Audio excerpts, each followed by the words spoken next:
May Brahman sustain us. May Brahman illumine our thinking consciousness. May we not find fault with each other, with the teachings or with the world. And may what we study be a source of inspiration to us eternally. Om peace, peace, peace. May peace be unto us, may peace be unto all. Om Hari Om.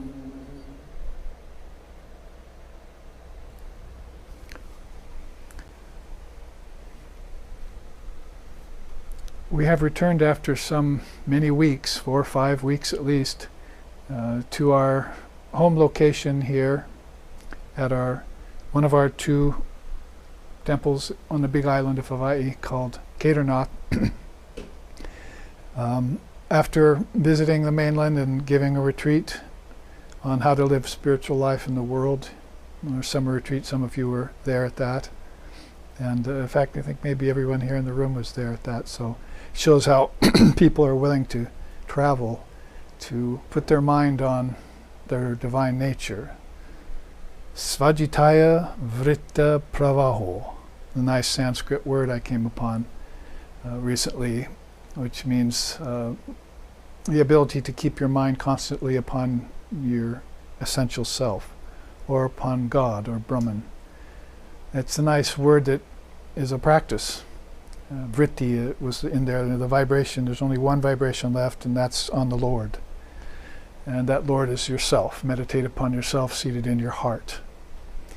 And so that's this non-dual perspective which we lean towards in Vedanta. And you'll find it in other wonderful darshanas of India, and in Buddhism and Zen and so forth. They have this non-dual leaning, which we call Advaita Vedanta, which we feel should be added into the mix. That is, most people aren't going to be able to understand or realize. I and my Father are one nature of things.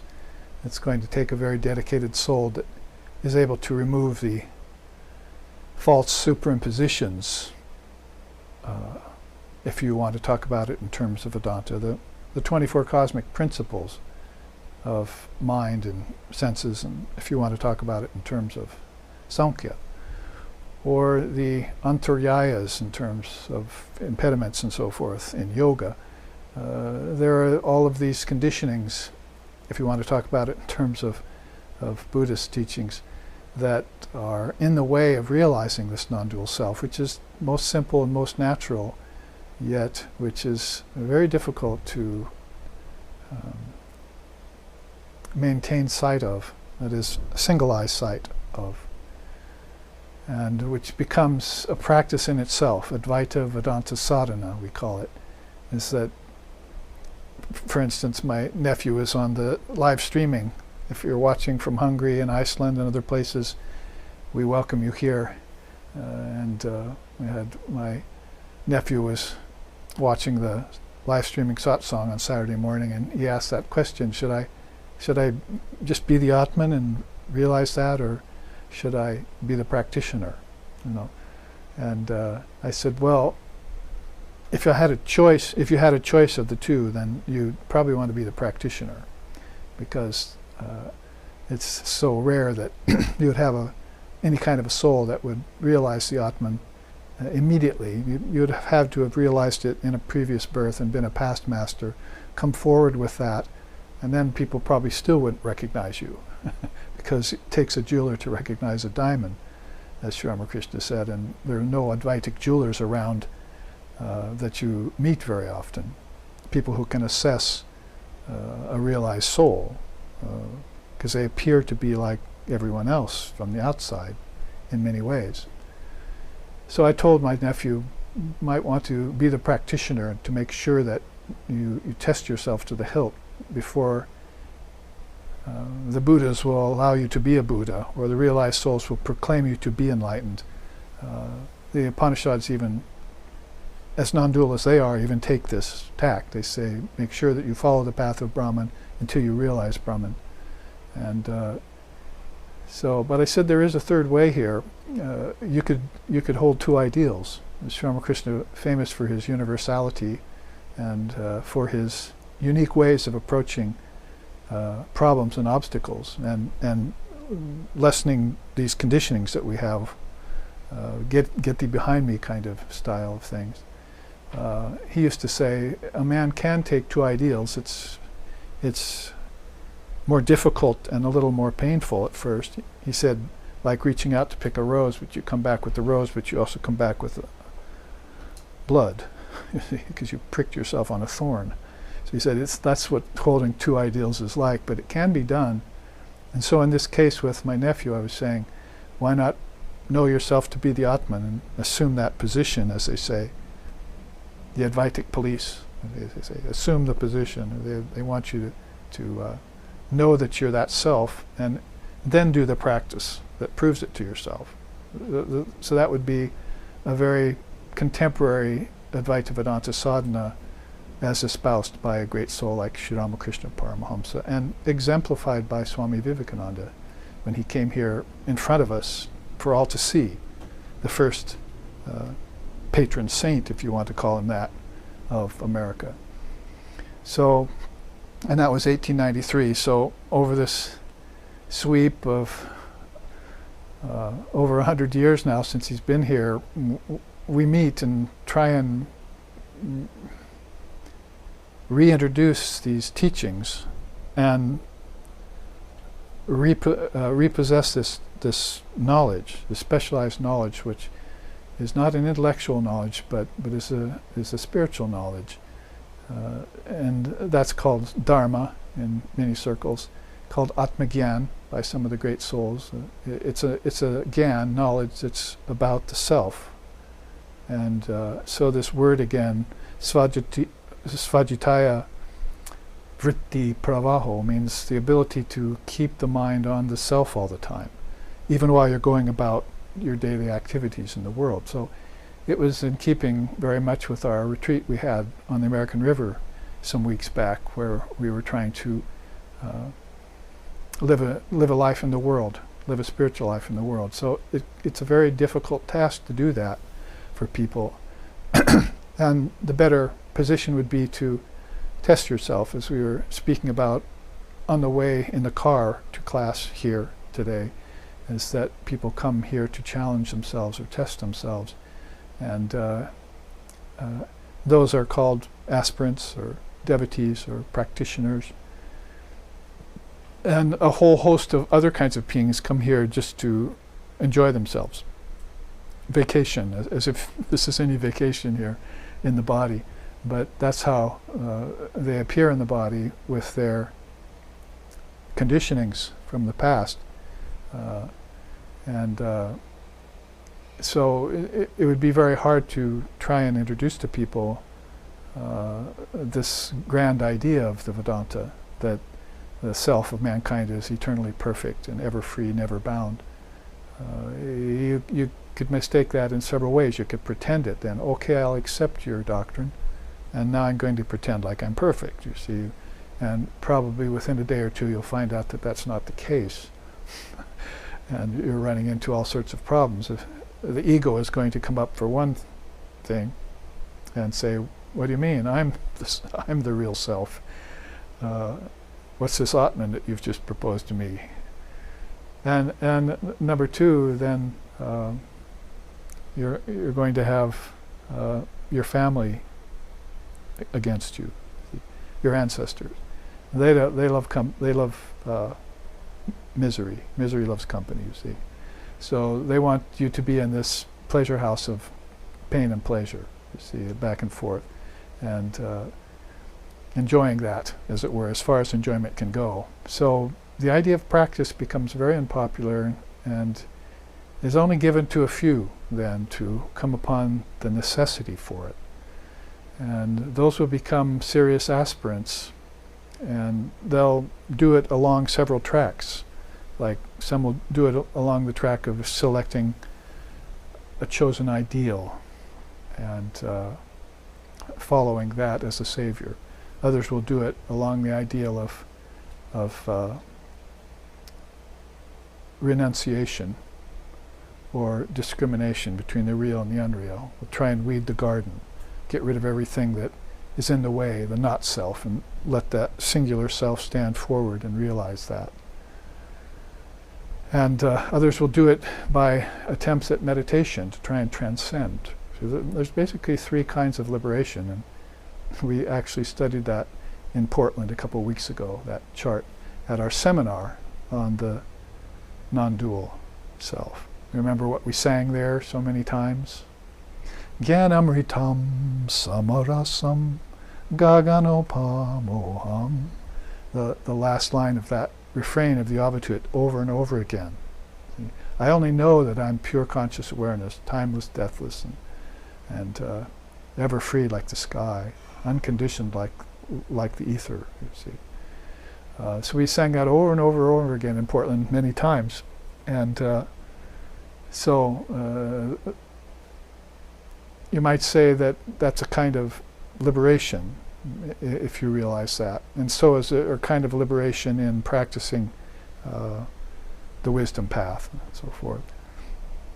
So why, what are we getting liberated from? So this round of births and deaths in ignorance.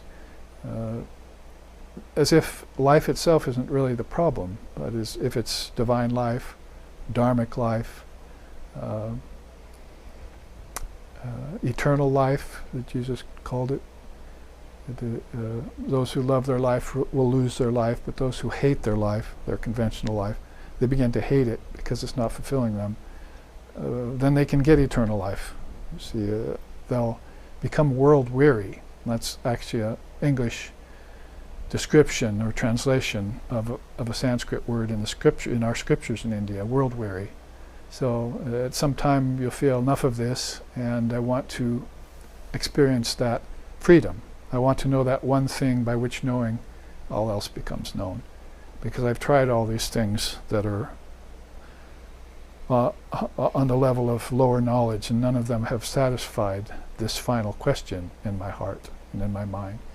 So I want to know that one thing. Teach me that one thing by which knowing all else will be known. So that was one of the most remarkable questions that the rishis ever heard from any practitioner in the past. Came into their arena and said, "What would you like to know, my son? Teach me that one thing by which knowing everything else is known." So, that would, of course, be what we've just chanted about and what we've been opening up the class with, is this idea of the Atman, the ever pure and ever free, never bound, true indivisible self of living beings. Not the individual self, which is the ego, but the indivisible self. So I have to start out this class, which is called Reincarnation, Rebirth, and the Illusion of Death. Kind of a tantalizing title there. I have to start it out, of course, on the non-dual vein, because we are Vedantists and we hardly see any other self but our own self anywhere. There's no God for us but our own self. And it pretty much has been proven through hundreds and thousands of years that unless you're in the company of a great soul, you're not seeing God anywhere in anything here on this physical planet. Everything is constantly changing, and Brahman does not change. That's the one rule of thumb. So if you even see the great souls come and they appear to change, they appear to go through birth and death, then you have to know that they were there for you as an example so that you could get free. We're free, now you follow us. And it shouldn't take you 2,000 years in the case of Jesus, or 2,500 years in the case of Buddha, to get yourself free after they gave the message. And you can still go back to the Bible and the Dhammapada and scriptures like the Quran, and of course a whole host of scriptures in India, which are, I would say, less tampered with, true to the Sanskrit that birthed them, and many, many great teachers that have come to espouse them and explain them to you. The Dharma, we're calling it again, and find the answers to all your questions there and free yourself in this one lifetime. Vivekananda said it shouldn't take you more than 6 months to do that. So He's got a very high expectation for us. And I'll have to check to see if he said that to Hindu people or to Western people. In his, I think it appears in his letters. So it's probably to Western people. But the thing is about having memory of your past lifetimes, because the title of this is Rebirth and Reincarnation. Having memory of your past lifetimes would pay it all forward. You would first have a suspicion of the fact that you do know everything, that everything is within you, or the kingdom of heaven is within you. That's not a location. I don't believe that's a location Jesus was talking about, because there is no location outside of Brahman. There's only location in space and time when you take Brahman out of the picture and call it a country, a world, and so forth. And this is the misfiance that the gods have fallen into even. They're thinking, I'm ruling over these separate lokas and ethers and so forth, these worlds, these realms. I'm playing in the field of the Lord, and I'm the dictator of all of this. See, I'm the dreamer. I'm the chief dreamer here. This is my dream. I'm manipulating. And that word that you don't find in any other tradition but India is called sankalpa. It's a mental projection, and nobody else thinks of it like that, that the whole world's a dream.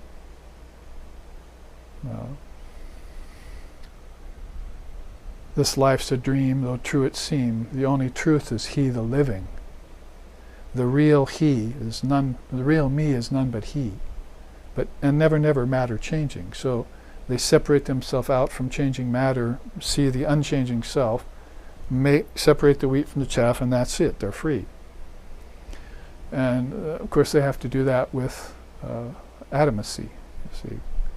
And until that dawns deeply and removes all doubt, see, you probably know what I'm thinking right now. Some of the slokas I've had you memorize. You see, ignorance is unreal, so how can it cause any real doubt? How can it cause any real fear? So your ignorance is a put-on, and the knowledge that's behind it is the reality.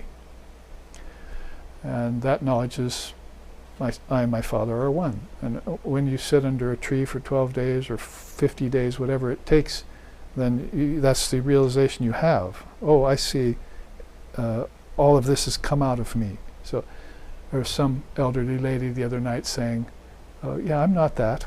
I'm not that. No, I'm not the ego. No, I'm not the intellect. No, I'm not any of that. I'm not the senses. And I finally told her, but they're yours. You may not be them, but they're yours. And so this is half-baked knowledge. When you try and jump to the Advaitic position and say, I'm not all that. Who am I then? You see, you can't say who am I and then pretend that you're the Atman. It doesn't get you there. You have to know what you're not. So your first question after you ask who am I should be, I should probably find out who I am by finding out what I'm not, because I'm pretending to be all these other things. And this pretense is called rebirth. I don't get it in one lifetime, so I have to come back again and again, and for whatever reason, keep reliving it. See? The reason could be to help others. The reason could be because you're just a fool. There could be so many reasons why people engage themselves in this constant round of births and deaths, and suffer births and deaths. I was writing to one of my students just the other day, explaining one of Swamiji's great teachings about the two paths, the path of the sun, the path of the moon. And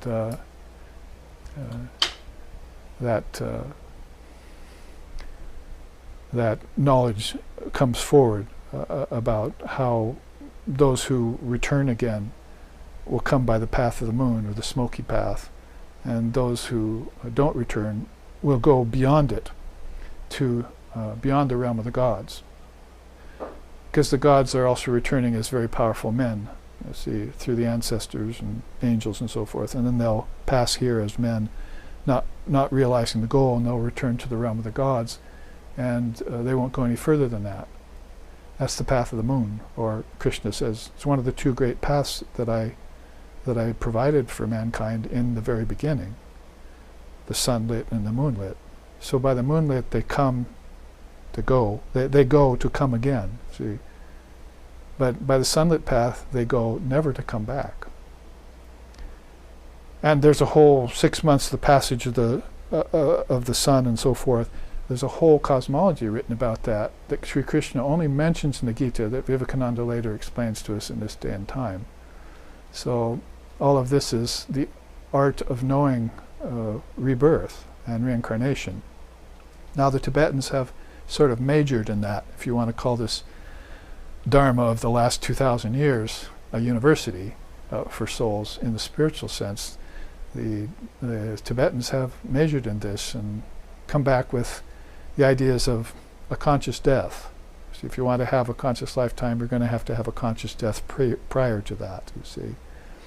And then come back and live out the karmas that are still left over.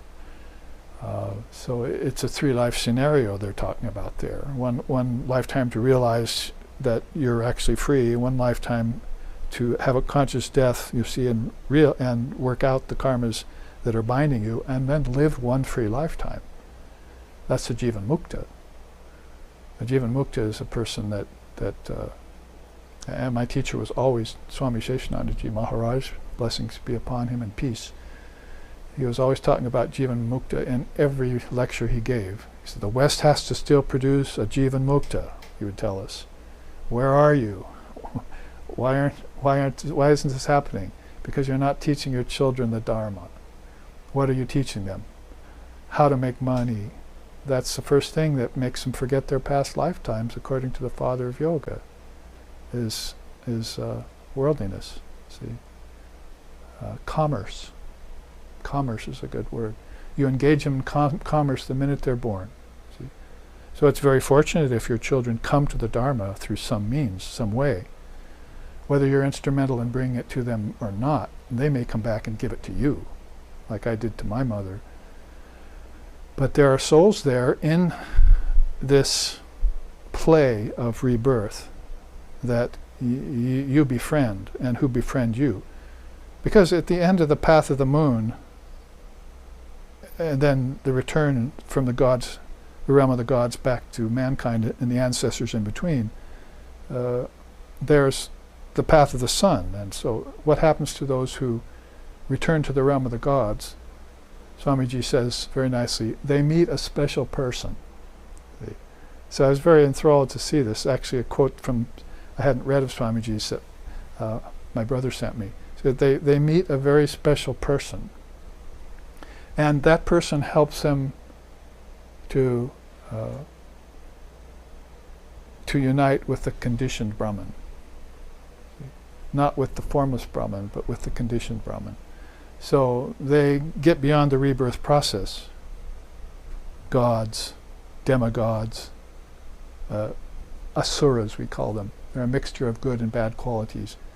Celestials, angels. I'm using words here that we can understand here in the West, but there are words that they would use in Sanskrit which are different. Suras, asuras, and so forth. So that whole process is in these first 3 worlds, and maybe even beyond. And if you meet a very special person, it probably means you were introduced to that special person by your teacher in the lifetime that you had the conscious death. You see.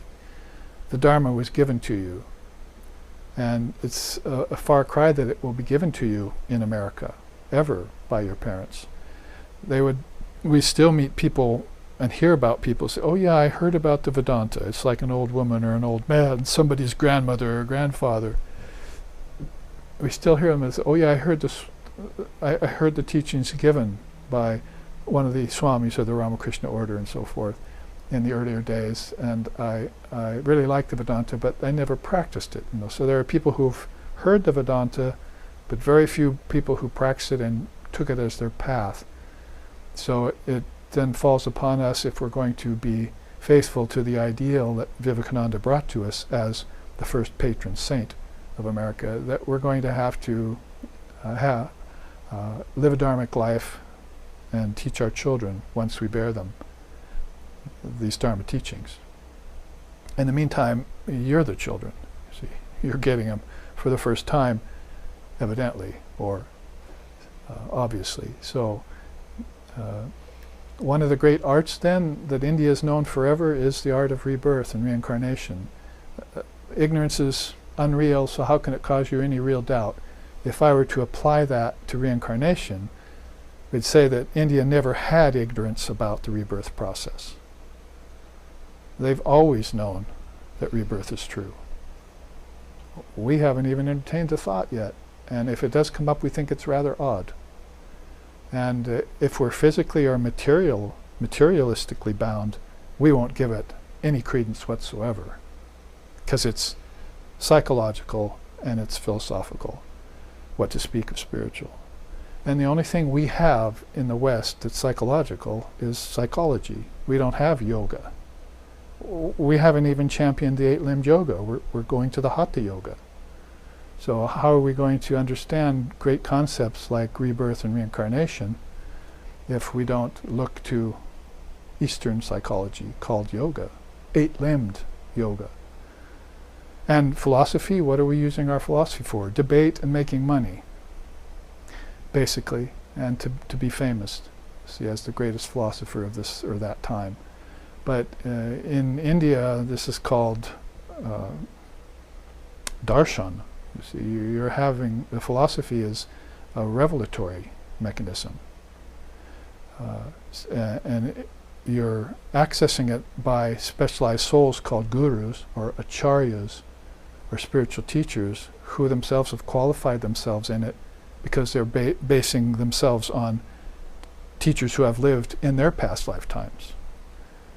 Like we have Dalai Lama is living his 14th lifetime or something, and Karmapa his 16th lifetime. And we have beings who have, like Krishna in the Gita, who mentions they learned from Vivasvat all the way back 1,000 years before Krishna's birth. He learned the teachings from Vivasvat. And Arjuna is puzzled about this because he is a warrior and he hasn't yet learned about his past lifetimes, even in India in that time. Even with Sri Krishna standing next to him, his consciousness has been veiled like smoke veils a fire, as Krishna says in the Gita. So to come out of this haze, which convenient for a letter word, this haze of Maya, and reintroduce these great teachings to ourselves, then it would behoove us to look into the relative truth of rebirth and reincarnation. Now, I've taken up the topic in other classes, series, and YouTube series which we're putting out for people to look at from different standpoints. But I want to take it up this time in this series of 3 classes, this being the first, over the next 3 Sundays, in the sense of some very important teachings, several of which I've just mentioned. One of them is sankalpa, because there's no other word for that in any other language or in any other religion. The whole thing's a mental projection. That's only the mind-only schools of India, and I'm using that in a broad sense of the term, that think that all of this has come out of your mind. I mean, you'd only be able to say, I'm not that, if you said, this is mine. You see, you can't say, I'm not that, and that's just a phantasm, because that phantasm is what you've been living many lifetimes in. So you're going to have to own it, you say. See, I'm not those things, but those things have come out of me, is the best practical approach to take to the world, the universe, your births, your families, and your desire to be free. Mumukshutvam, you have to have a sincere desire to be free. So you have to develop an enthusiasm. You have to desperately want to get free. You know how Sri Ramakrishna described that. The Guru took the disciple to the river one day because the disciple had said, I desperately want to be free. So the Guru said, okay, come with me. So he took him to the river and stuffed his head underwater. Held him down for a long time until the man was struggling. Then brought him up. How did you feel? It was like the first great psychological question, you see. How did you feel about that? And the young man said, I felt that I was desperate for a breath of air. And then the Guru said, well, when you feel that way for God, then you'll realize God. When you have that kind of desperation to experience God, that's the moment that you'll realize God. So that kind of intensity and enthusiasm we saw in Sri Ramakrishna Paramahamsa, who every day of his life was in a peak to try and realize God. And particularly his ideal, Mother Kali. So those stories, that Ramakrishna Leela is famous now. Very early on, since his passing, Avatar Leela, all the avatars have a Leela. So Sri Ramakrishna has become very well known and famous. And these stories along with it. So this is how the Divine Mother of the Universe has invaded the American psyche, with stories like this, to try and convince them to get a wider view. Don't be so fearful, don't be so narrow. One size does not fit all. And many people are finding that out on different levels. Business level, political level, psychological level, emotional level. But it's about time that we found it out on the spiritual level. So this is why I say that we have to go to a different psychology and a different philosophy than what we're used to. And that's how we want to try and explain rebirth and reincarnation in the next 3 classes. So sit still and hang on to whatever it is that you're wearing, a dhoti, a frock, a monk's cloth, or a Western American shirt, because this will go by rather quickly. Now, I think a good way to start is, since we've already brought up the Bhagavad Gita, is to bring up Sri Krishna's teachings about that. I've given my usual preamble to what's going to happen in the next 3 weeks and some essential information. Well, I didn't quite finish what I was saying, though, to bring it up in terms of sankalpa and how it's all a mental projection, and how that mental projection can be taken back. So then in that case, you think, oh, this looks like a new chart. It's actually one of the very oldest charts I ever made, but it got a new colorization, a facelift recently, just in this last week, so that I could bring out this teaching of the Praryastika body. If we were talking about rebirth, then it would be good to look at the rebirth of an illumined soul, or maybe what we might call the archetypical soul, because in all of India, so many great deities, so many great ideals, each one of them fit to take you beyond salvation to liberation. But you'd have to say that Krishna sort of is the most well-known, probably outside of India too. So in that case, if we look at Krishna's own teachings in the Gita, and one of which I just gave you, that he created the 2 paths for mankind at the very beginning. Well, we know in India there is no very beginning. There's just constant cycles until we get off, which is why I chanted that bit of information from the Avatut earlier on when I started the class. Man is neither born nor does he die. He merely dreams himself through a series of lifetimes, and till he finally awakens up and finds out that it's all been a dream and he's the dreamer. Then he backs off from the dream, wakes up, and lives in the Atman forevermore. So how many lifetimes is he going to take, and how many births in the womb of matter am I going to take, as one of the songs of India say, until I realize this. And if I realize this, I can also live in a state in the body, in a realized state. That's the Jeevan Mukti. So if people are afraid, the formless, I'm afraid of that, even if it is true, and I become one with the Father, or I become one with the light, it scares me. I think I'd rather be here with form, you see. So you can, and in fact the best way to be in form is to actually realize the formless first. This is sort of the solution to the problem between wars that are going on, philosophical wars that is, between people who believe in God with form and people who believe that God is formless. And Sri Ramakrishna coming along saying, the scales are evenly balanced. And who am I to love more? The formless Father or my Divine Mother? I can't decide, so I guess I'll love both of them. I mean, this is a further way in which he said, God is with form, God is without form. God is beyond both form and formlessness as well. So it's beyond the concept of form and formlessness. So when he said that in a more endearing way, he'd say, the scales are evenly balanced. I have my Father and I have my Divine Mother.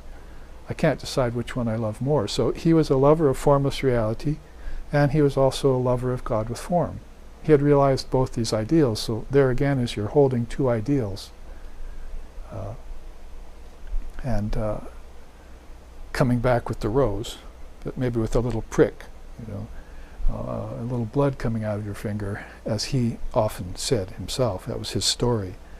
So if we look at a great ideal in form, like Sri Krishna of India, then we'd say that in the Gita, along with these eternal two paths that he put forth for us, the path of the sun, the path of the moon, sometimes he calls it the dark path, the path of light, other times he calls it the smoky path or the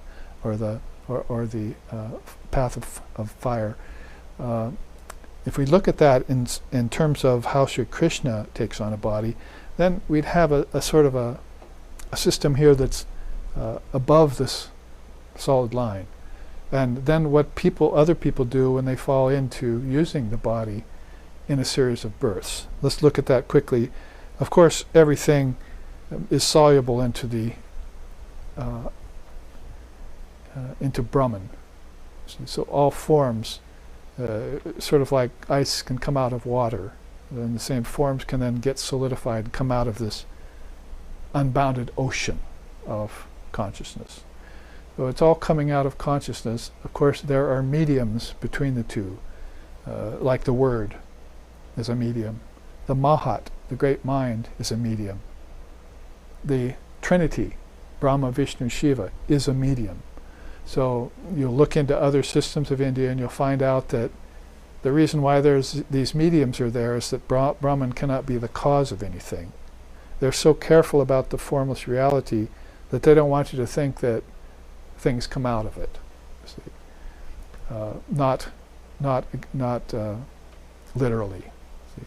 Because of its presence, things come out of it. But it doesn't give rise to name and form itself. It stays nameless, formless, timeless, spaceless, causeless. It stays perfect. Which is why Sri Ramakrishna said, it's the only thing that's never been defiled by the mind and tongue of mankind. Brahman. It's simply undefiable because it's indestructible. It's neither sought nor asought. It's amurta. It's formless. It's got all these dichotomous words around it, like the unseen seer, the unstruck sound, the inactive agent. I mean, you can go on in the Advaitic tradition finding these couplets, these two-word combinations that meant to just put your mind off the track of trying to form Brahman. Nature could never form Brahman, yet nature came out of Brahman. But it came out through these mediums. And that's precisely why Jesus said in the beginning was the Word. And the Word was with God, and the Word was God. In the beginning. He knew there was no beginning. He knew that everything was in cycles because he was a knower of the Almighty Father. He was his Son, for God's sake. The Son must know his Father. So if he knows that's the case, then when he says in the beginning, he means in the beginning of a cosmic cycle. And your church fathers are going to have to be astute enough through their own meditations on the formless, like Meister Eckhart came to know, and was unpopular because of it, that Brahman is formless, that the Almighty Father is formless, and that forms somehow appear out of some medium. Well, then in Vedanta, here comes the world bewitching Maya. How did it happen? We don't know. Let's just chalk it up to Maya. You see, it's unfigurable how all of this came out. How does scum come out of a lake? We don't know. It's just there one season, it's gone the next. So you have to do some very deep inspection to know how the formless comes out of form. how form comes out of the formless, and how it returns back to the formless. So philosophically we'd call that evolution and involution. Sancharaha prati sancharaha is how Lord Kapila explained that. There's evolution of principles, tattvas they're called, out from the word, and then there's a involution of everything back to the source, back to the Mahat, or the great mind. So everything is a projection of the mind. If it is a dream, it's a mass collective mental dream, and it's participated in by billions upon billions of souls who think they're separate from Brahman. And so that's why the first thing to come out would be the ego, you see, ahamkara. I mean, the Jivatman is the dreamer. So you see here, if we wanted to split hairs, philosophically, if we wanted to cite principles that aren't cited in some of the great darshanas of India, we'd have to agree there's the undifferentiated awareness of Brahman. The word is undifferentiated. I mean, there's no difference in it. There's no I or thou or God or man in that. See, that's why Vivekananda says that in the last verse of his Song of the Sannyasin. There's no two-ness there. There's no two-ness possible. Like trying to divide the air, you see, or trying to make ether different from other ether. You see, you can't even do that here with ether. So in spirituality, that's why ether is one of the best examples to use as a metaphor for Brahman. It's indivisible, so undifferentiated. See, it's one of the. This is all a teaching from Lord Vashishta about from the story of Arjuna asking, I think it was Lord Shiva, about how the Prayastika body gets formed. Prayastika means eightfold, really. So if you're teaching people Samkhya Yoga, you're going to have to say, well, here's 24 things. But Krishna was able to slim that down and say, well, here's 8 things. And he calls this his manifested Prakriti. He said, there are 2 kinds of Purushas, and then there's one kind of Prakriti. Actually, later on, there's 2 kinds of Prakritis we should provide for. But as far as the Purusha, there's the life force by which everything's upheld. And there's also my supreme abode. See? So this also connects with these 2 paths of the sun and the moon, how a person will come and go, or come and go, never to come back again. All of this is connected well by Sri Krishna in the Gita, but in 18 chapters, that's a lot of slokas. And it's a lot to consider. And if you're following the path of wisdom through scripture and through an acharya, a teacher of scriptural wisdom, and you're trying to make sense of the ignorance in your head and get rid of it for all times, then this is something that you have to be about connecting. So you have to make these connections. Electricity won't run through lines that are corroded or broken. Sri Ramakrishna said, man's typing furiously on a telegraph, you see, to a village, you see, miles up the road, and they're not getting it, you see.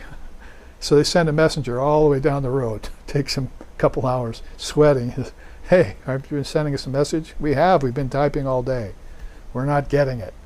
So they send a road crew out, Sri Ramakrishna said, and find out that somewhere along the line between the 2 villages there's monkeys doing mischief up there on one of those lines, you see, and cracked it or broke it or impeded it in some way. It sounds like our Hawaiian Electric here, doesn't it? So what happened to our electricity? But then they have a man go and chase away the monkeys.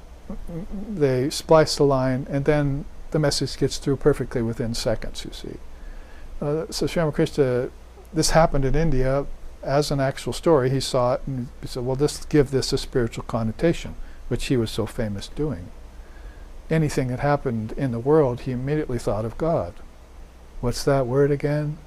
Svachitaya vritti prabhaha. You see, they're thinking about God all the time. And so if you're thinking about God, at some point you're thinking about my past births. and how I can't keep God in mind through all of them. What brought my ignorance upon me? So it's a totally different way of perspective than saying that the devil's responsible for it, or I'm a sinner. See, it's I forgot. I projected this and then I forgot. You know my own metaphor for it. A wizard got a wand from the guru, created a world, got into the world, and got lost there. And when he finally started getting inklings that this world was his own invention, he realized he left his wand outside. You see, that's a soul caught in Maya. It's his own projection. God had nothing to do with it because it's undifferentiated. Devil is an invention that's a part of that Maya. When we wake up from families, wives, husbands, children, wealth, occupations, and all other phantasms of the mind, Vivekananda says, then we will realize that this has all been our own dream. See? And we were responsible for it. So you may not be that, but that is yours. That's my new mantra, see, for explaining to pseudo-Advaitas what they need to realize. You may not be that, but it's yours. Don't blame it on anyone else. Sri Sharda Devi, my teacher's teacher, said, do not blame God for all the things that happen to you. That's your own doing. And I would be quick to add, do not praise God for the things that are happening to you. That's your own doing too. Oh God, thank you for this, thank you for that. God is undifferentiated somewhere. He doesn't even have ears to hear you. And in fact, if you knew the truth, you would be that God. And when you did speak, you'd create ears so you could hear yourself, you see. And that's your doing. If you follow the 24 cosmic principles down, you'll find out that pretty soon hearing connects with ether. So you know how ether was formed out of the sense of hearing, and how the sense of hearing came from hearing in your dream state tonight, and how that came from formlessness in deep sleep. So philosophically, you've already proved the outgoing tattvas called evolution, but that evolution hasn't come from a point in time where you were a paramecium or not even a one-celled being yet. It came from a point inside of you that then you developed over time and called it many lifetimes. You gave time birth. And out of time, for time to pass, there had to be space, and then space would give rise to action, and action would give you karma. So, I mean, you can say fivefold, right? Maya. Deshakala, Nama, Rupa, Deshakala, Nimitta. See? Name, form, time, space, and causality. You know, there's another way of looking at this, rather than just, this is the definition that Swami Vivekananda gave us of Maya, so now we know what Maya is. You could say that it came from, everything came from karma, nimitta. That was the first thing on the board. And from karma, developed, in order for that to be true, there had to be space and time. Then, anterior to that, was name and form. So name and form are very gross add-ons to the whole production.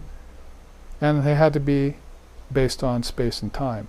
And that had to be because of some initial karma in which you invented space and time out of yourself.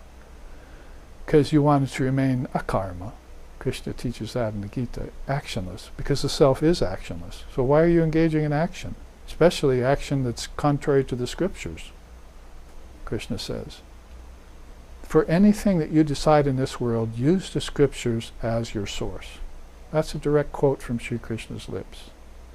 So here I'm leading up to this idea of the Atmic Sankalpa. This is the pure knower.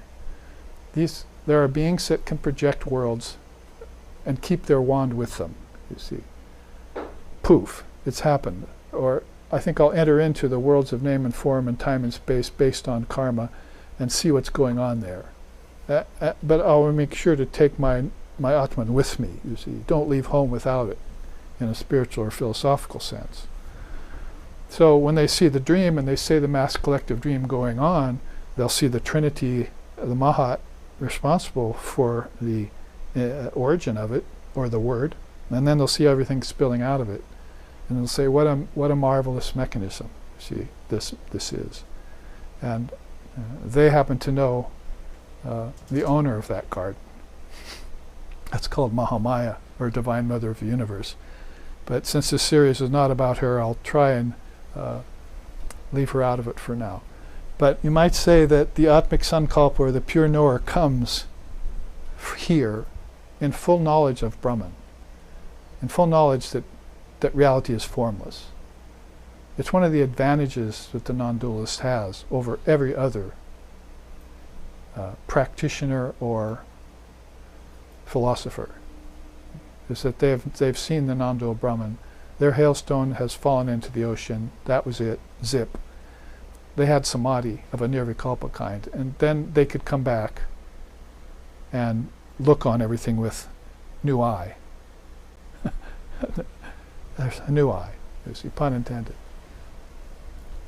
New eyes, but new eye means this, and new eye means this. See, so the new eye here is this ahamkara that is ripe. So there's two things you need here: a honed intellect and a ripe ego. That's God with form right there. A honed intellect or intelligence and a ripe ego.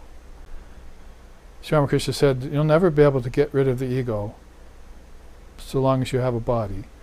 So it's important, it's necessary for everything to happen after it. So that's how close to the source the ego is.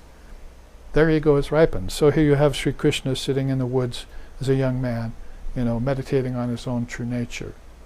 And he knows that a dream, a great cosmic dream, is about to start.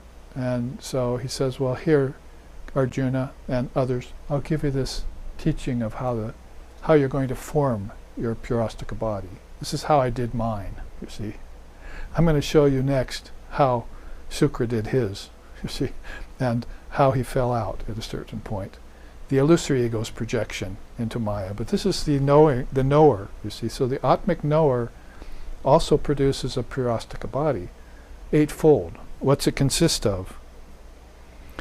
The ahamkara, or ego, the mind, manas, the buddhi, the intellect, the five senses, and body. You could actually include those together as five. So you have a Purastika body there that you create out of your own mental process. More specifically, how do you do that? Well, the ahamkara does it by belief of its own separate existence.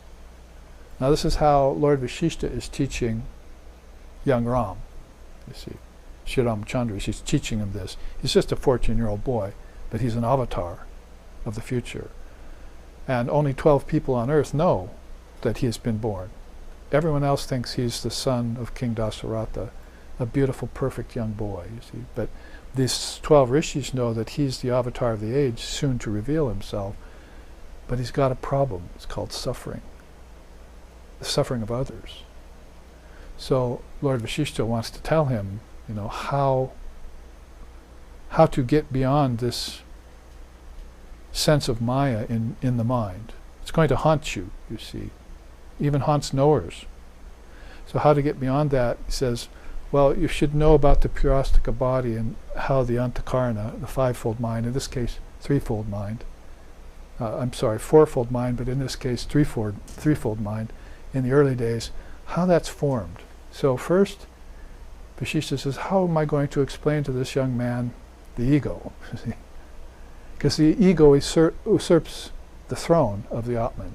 See, it's not Brahman and Atman anymore, it's ego's business. So, since you have to have an ego for this process, you need to keep it ripe. It needs to be offered to the Lord.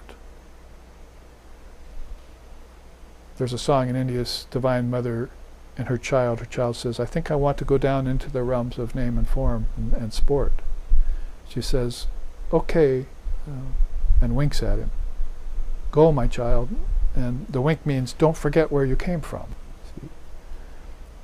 Ramakrishna said the child holds onto the pole, swings around, and if it holds onto the pole at recess in the playground there at school, it's fine. But if it slips and falls down, skins its knee, then it runs home to mother crying. So he says, just like that, svajitaya vritti praho, you have to always remember your true nature especially when you're here in the world. You're at risk if you forget. Risk could come to you in the form of karma, or too much pleasure, or a lot of pain, or loss. The 6 passions, the 8 fetters, the 9 antarayas, the 3 ankushalas. I mean, you can go on and on with lists and lists of problems that people are having out there. A lot of them right now on the emotional level and psychological level. Bhranti darshana. The intellectual level isn't even really being seen yet. But that's what comes with this whole picture. You need to have an ego that's ripe and a buddhi, nice word there, since Buddha was named that, an intellect that is honed, informed. Informed of what? The Dharma teachings, of course. The teachings out of which you formed all of this. You see, the tattvas are part of the teachings. Principles, insentient principles. So when he gives him the teaching, he says, this is my lower prakriti, but you should know that there's my higher nature. Immediately he tells him that. Arjuna this is, and we're back to Arjuna, who is very much like Ram when he was a young boy in a sense.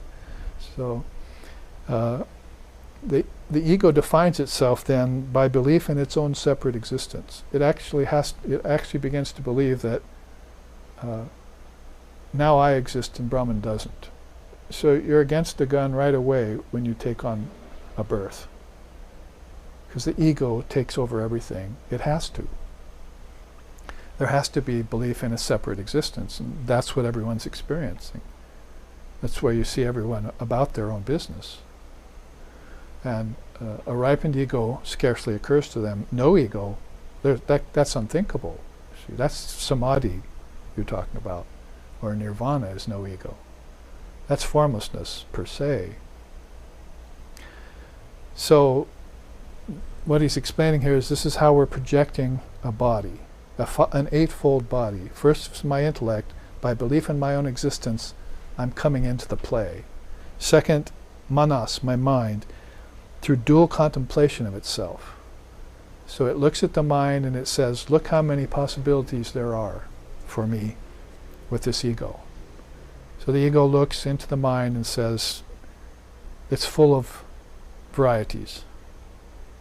Vaichitra. There's so many varieties there that Maya is offering up for me that I can pick and choose, see, and I'll take these with me.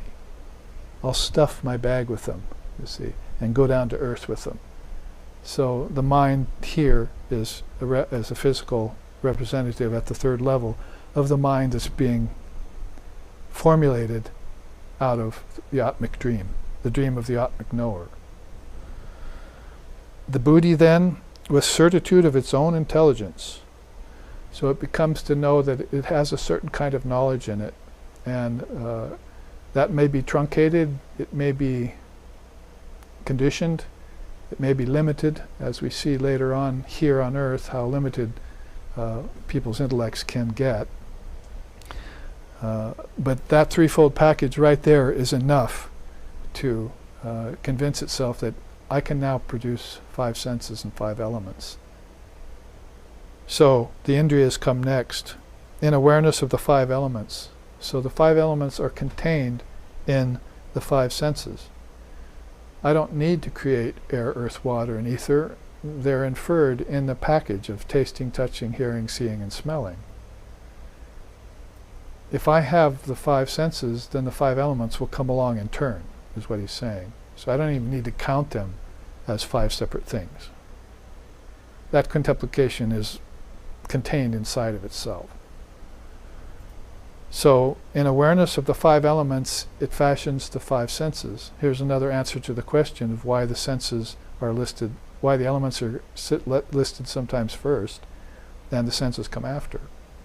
in order, that's certainly not the case philosophically. But if you take them as a tenfold package, then you can see how one is inferred in the other, and how the 10 Panchamahabhutas, the Maha Panchamahabhutas, are great elements.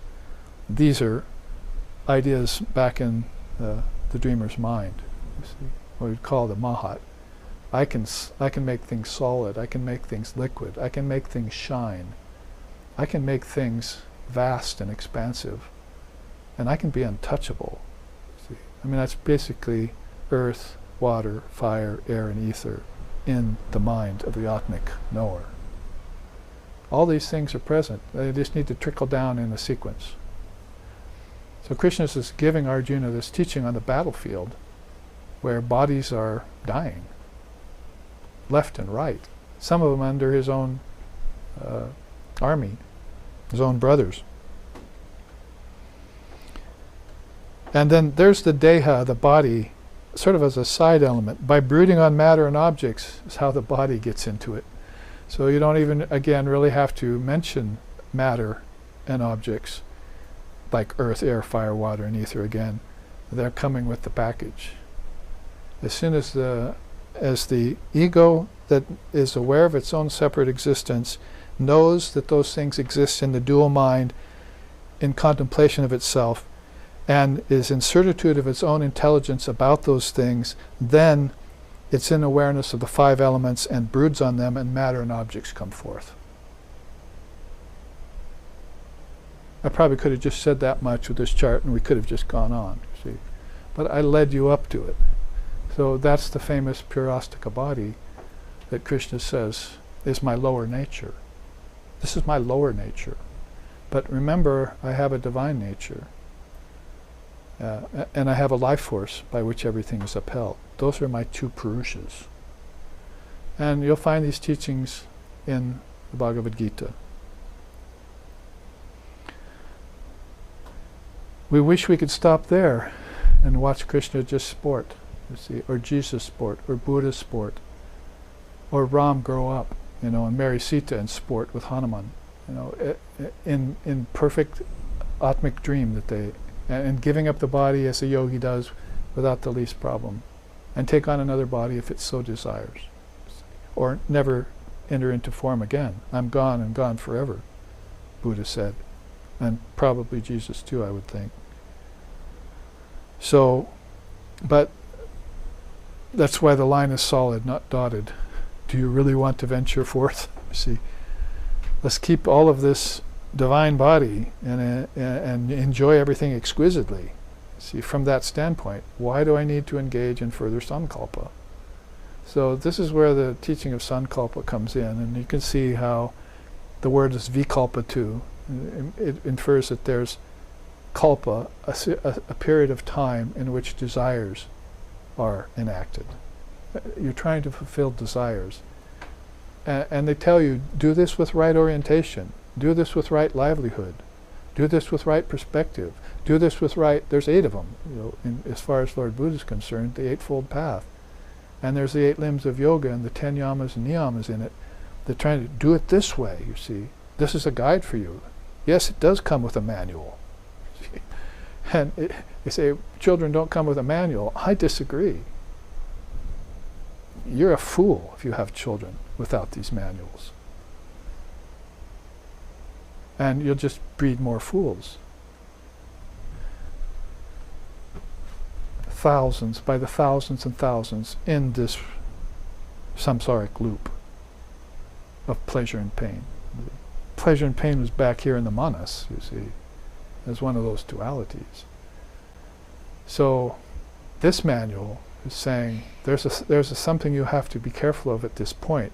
Your mind is getting powerful, your ego is getting bloated, your intellect is getting narrow, and your mind is opened up the treasures of heaven for you, that you can act on it. And now you can engage in sankalpa unbridled. Unbridled sankalpa. A mass collective mental dreaming. It says here, origin of illusory dream life. his dream life was not illusory. He was the Atmic knower. He dreamed a little and went back to himself, you see, as they do all the time. But the dream life of the person, that's an illusory dream life. I'll show you that after the break, or if we have the time, when we see what happened to Sukra. He was the son of a great rishi named Brigu, and they meditated together. And they went into meditation for thousands of years together, and they kept their physical body in a state intact. And when Sukra decided to engage in Sankalpa, this is what happened to him, and a series of lifetimes he went through. This is also a teaching of Lord Vashishta in the early times. How many lifetimes? Oh, he became a fragrance, became a cluster of bamboo. Have you ever sat in bamboo before and meditated? Sleeping souls there, see? The wind. Yeah, a swan, a boa constrictor, and then a hunter. But after the hunter, he became a stag. You reap what you sow, you see. Karma's on your tail, and so forth and so on.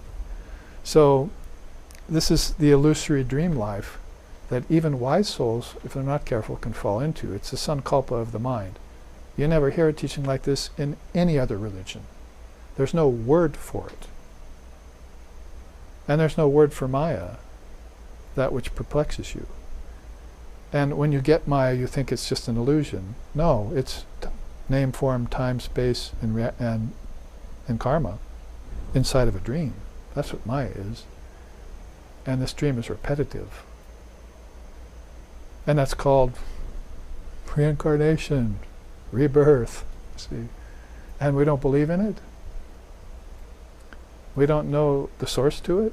We can't find the source when we have manuals for it. And when we find them and read them, we don't believe them. So we get a teacher and trust him, and then we betray him when he was just trying all the time to give you the facts of why you're suffering, and so you can waken up and be free like he or she is. So out of sankalpa, vikalpa, karma bandha. It's just like it sounds, the word bandha in Sanskrit. It's bondage. It's just like English. So karma bandha is bondage to the realm of cause and effect. Good, good, bad, bad, and none escape the law. True, true. But far beyond both name and form is Atman ever free. See? If you only know the truth, and so forth.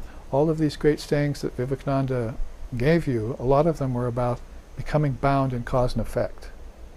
I have another chart here later that I can show you probably next week about the two arms of Maya that encircle King Svota's dream life. King Svota, his name, he was the greatest dreamer, you see.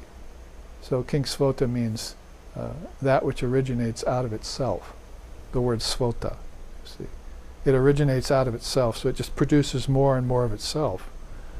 And there's no other source for it than Svota, than himself. He's responsible for all of it. It was predicated on his dream, and he needs to wake up and know himself as the dreamer and get free. See? So we'll look at that at some time because it has some beautiful analogies in it.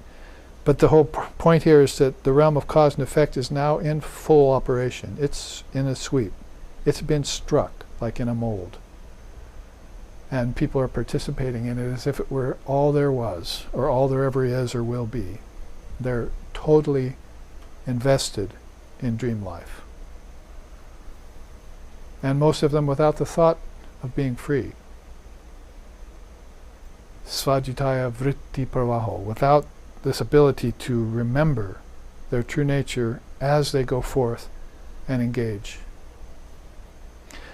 Out of karma bandha comes samskaras or samskara skandhas. Formation of karma desire-based impressions in the mind, which is why you're here today, which is why you've enjoyed in your life, which is why you've suffered in your life, which is why you have people you love and people you don't love, and why your mind is the way it is, why your body and senses are the way it is, this whole prarastika body, how it came about, is based upon these samskaras. If you can find your way back to the samskara and diffuse it, disintegrate it, then you've made great spiritual progress in this life. So this is unfortunate that we have to go back and undo things, you see. Because you have to remember all the time this is going on, call it samsara or maya or conditioned lifetimes, that there are souls who are not suffering this.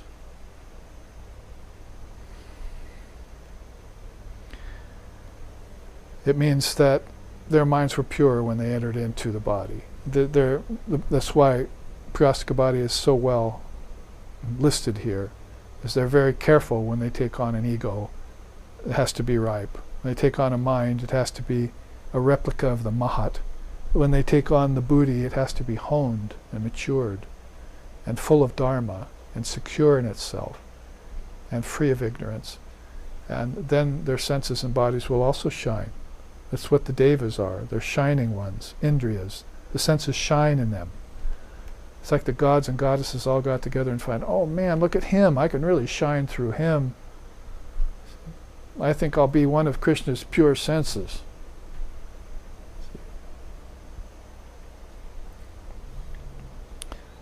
Or I think I'll be Indriya himself, in charge of all the worlds.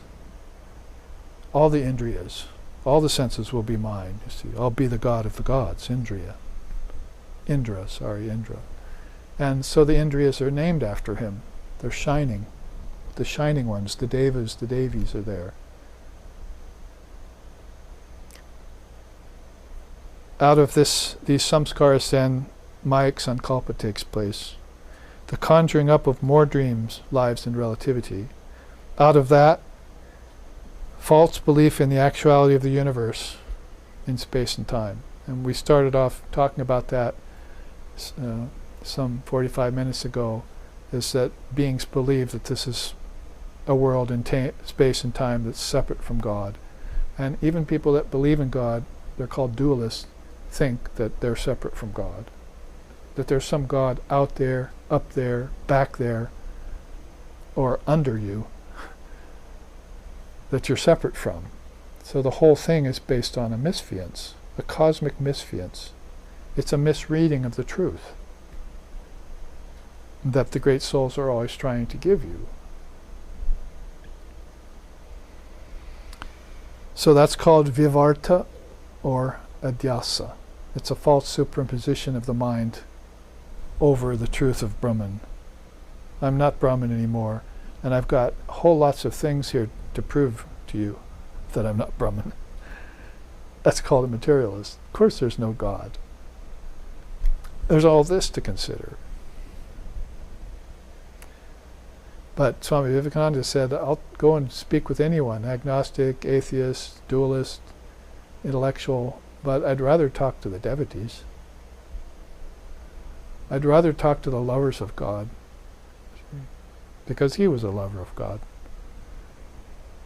It's like, oh, we have to, it's unpopular nowadays, so all of a sudden we have to be ashamed that we love God.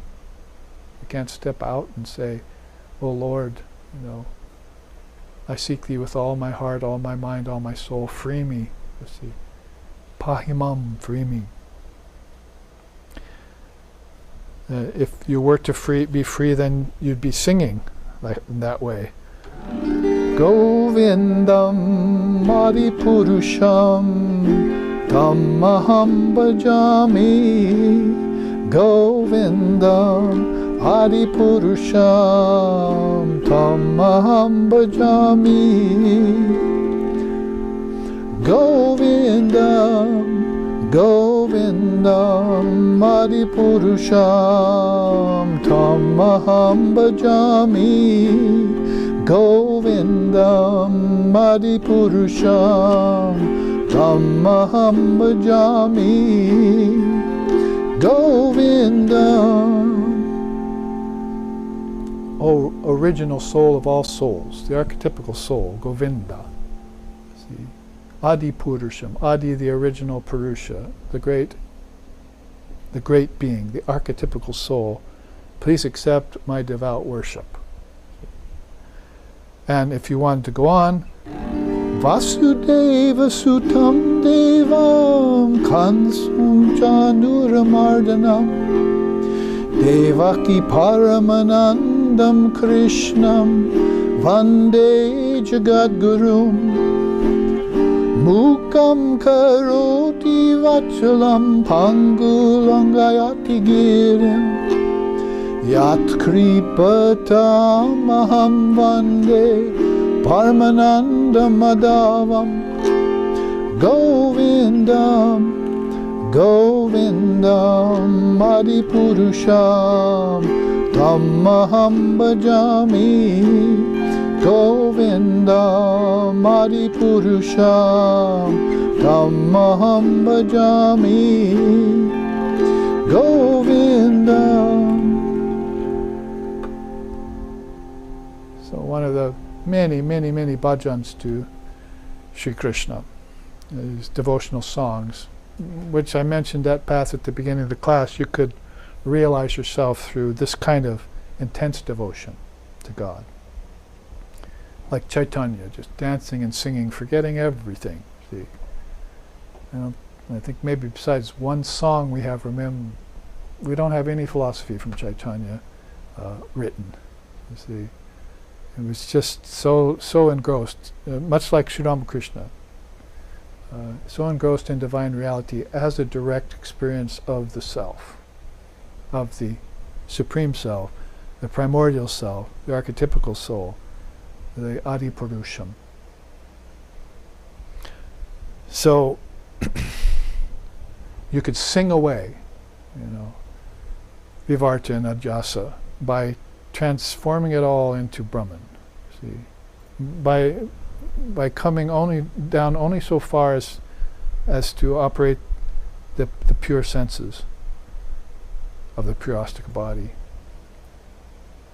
Otherwise, you see the last step of the ladder there, as it down to the last rung, as it descends, avidya, forgetfulness of Atman and Brahman as the only reality.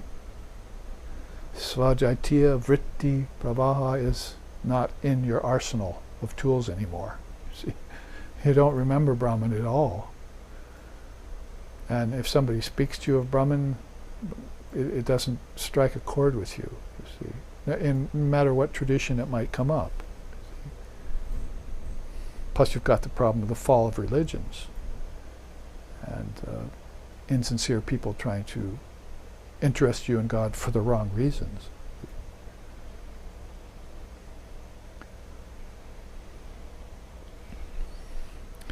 So, as we come to the end of our first half, this has been an introduction to the appearance of the Parastika body. A good comparison, and I will have other comparisons coming up that we can look at that won't take quite as long to go through, but this was a good way of introducing this relative truth of reincarnation and rebirth. It's not an absolute truth. It's a relative truth, because it's all a dream, it's all unreal. You're always the Atman, and you're just engaging in being otherwise by this fourfold mind. It's all a mental projection, and it's very hard to resist it when you've got billions and billions of souls participating in it. How many on earth now? 7, 8, who knows? Growing all the time. Ignorance grows all the time. See? That's why I teach your children well. We had at least that as a mantra in the 60s. Teach your children well, but we didn't. See? We haven't. Because we didn't have the truth when we made the statement. Teach them what? The Dharma, what else? That they're perfect. But that they've fallen into a mass collective mental dream around it. And they're busy piling more gloom on gloom because of it. It's called karma. And so it ends in forgetfulness. Let's look at these last two quotes before we take our break. Because after class we take a little refreshment, and we'll look at how Sukra came upon this idea, this problem of the illusory ego's projection. That's right there. And what happened to it, or him. So down here we have one quote by Lord Vashishta, who gave this teaching to Ram, And the other quote by Sri Krishna, who is the centerpiece there. Lord Vashishta says, when the various elements of this subtle body are purified, it is then that the precious Kundalini Shakti loves to sport through this Puryastika body. Want Mother in you? Want Divine Mother to come? Want Kundalini to rise? Want her to awaken all your centers? To blossom all your lotuses? Like for Sri Ramakrishna and the ecstasy that came along with that? Then make sure that when you sport in the purified Puryastika body. She won't come into it otherwise. Used to say that if a woman sees a spider or something go into her slipper across the room, she'll never put it on again. See, it's not just, she'll check it out and everything, and shake it and everything, and her husband will have to tell her, no, it's gone. I don't think I'll wear that again, you see. So that's what happens to the precious Kundalini Shakti in you, your Divine Mother force, your power, your divine nature. If it sees the spider or the centipede of impure senses, impure body, impure ego get into you, then she's not going to come anywhere near you. Why aren't people's prayers answered? Well, there's one good reason. So I'm not going anywhere near you until you get yourself together. See? Purify your mechanisms. If they're left impure, she doesn't like to sport in them. It's just that simple. Would you? Across the board here, Krishna says, at the dawn of a cosmic day, all beings manifest themselves forth, and they return to the unmanifested at the coming of a cosmic night. But beyond this unmanifested, there is a supremely unmanifested state. That is my abode. So it's unlikely that he's going to take up a Puryastika body, you see, unless he wants to teach you how to do it. He's going to stay in his abode, the supremely unmanifested state. What's that called? Brahman. He says so in the Gita. Unless you're a narrow follower of Sri Krishna, then you'll take the word Brahman out of every sloka, you see. This unthought of folly, text torturing that's going on nowadays.